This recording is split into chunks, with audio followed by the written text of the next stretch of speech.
And you can private label it and name it something that is supporting what they're coming to you for. And the clients always love it, and it adds a lot of value to the program. So there's no particular time when you should use it or how to use it, because you're following the client. Whatever the client needs, the client gets. Yeah, but you are a coach's coach, because you're, and I know you know what that means, right? You're a coach's coach because you support us so thoroughly and you teach us. And it's not just RIM, you teach us to be better coaches. So I love that about you, Michael. There's so much I love, including that shirt, by the way. It's awesome. Yeah, it's really good. And RIM really differs from talk therapy and other therapies, because I love the fact that you could focus on the trauma. You could focus and eliminate or extinguish the feelings that they had from the trauma so people can move on. Would that be the right terminology? Extinguishing it? Extinguish, I don't know. That feels a lot, it's kind of anti-fire. Dissolve it. I would say dissolve works for me. It because it does it on its own. We don't have to do anything to it. And RIM is not a therapy.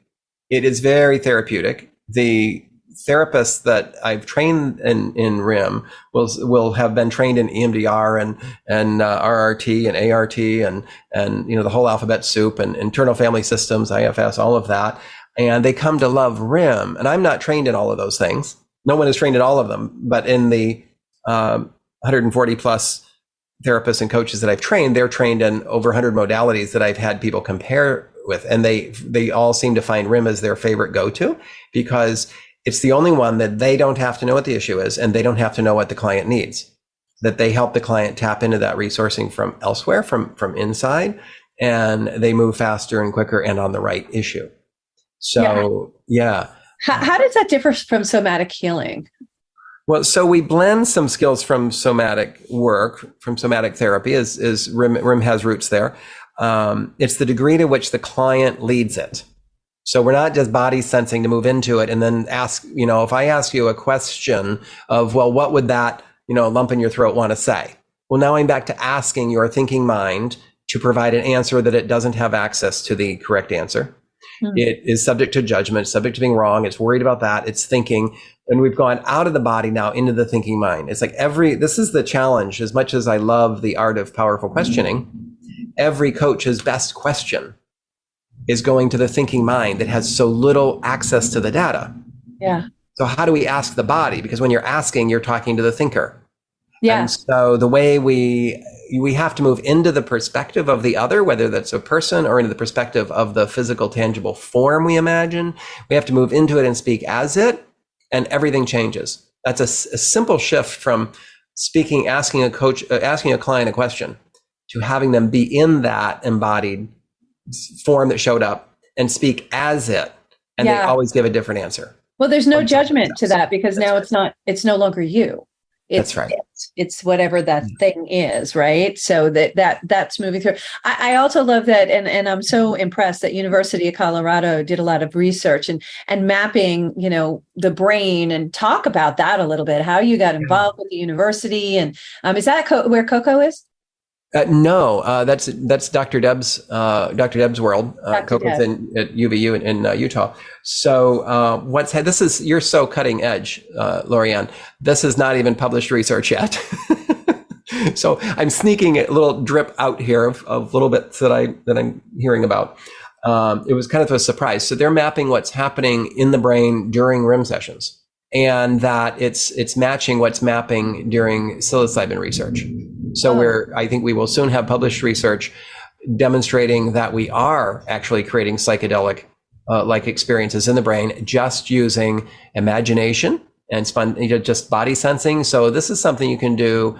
It's a verbal process over the phone or on Zoom, and go on a psychedelic like journey where spontaneous things show up without the drug, without annihilating your thinker, but still always being in control.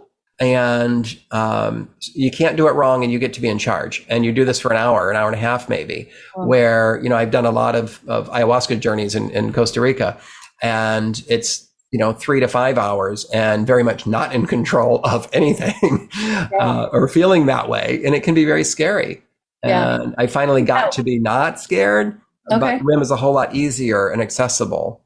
Yeah. So that drug element of being in the psychedelics is not appealing to me, because that makes me get out of that comfort zone of being in control, even though I know I'm not.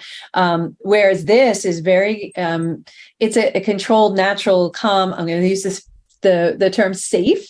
I feel safe, but I also know that, it's not something else influencing. Right. And so I love that Dr. Deb mentioned the university last October, I think, when I saw her, and she said they were starting to do that. So it's so exciting. I'm so excited that we're cutting edge.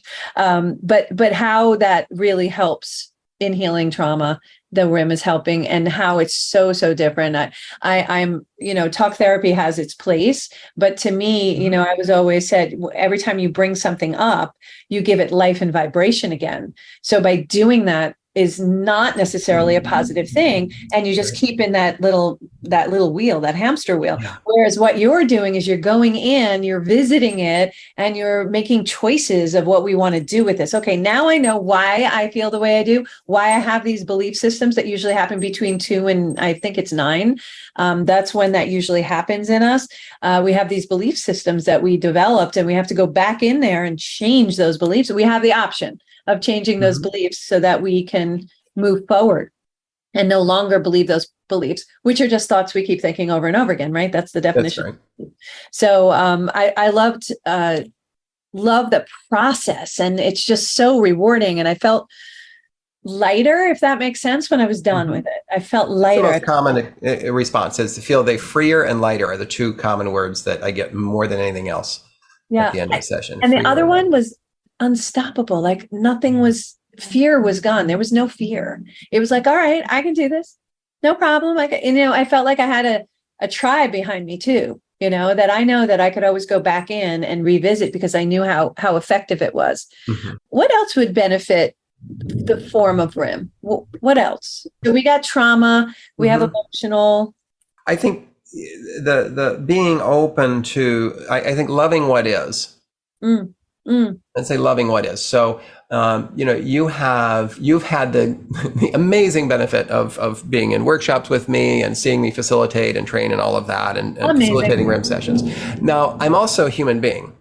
So what my working world doesn't see me getting to be human. Now, I have a lot of siblings who know me differently, and they can't even fathom what I do for a living. I have no idea.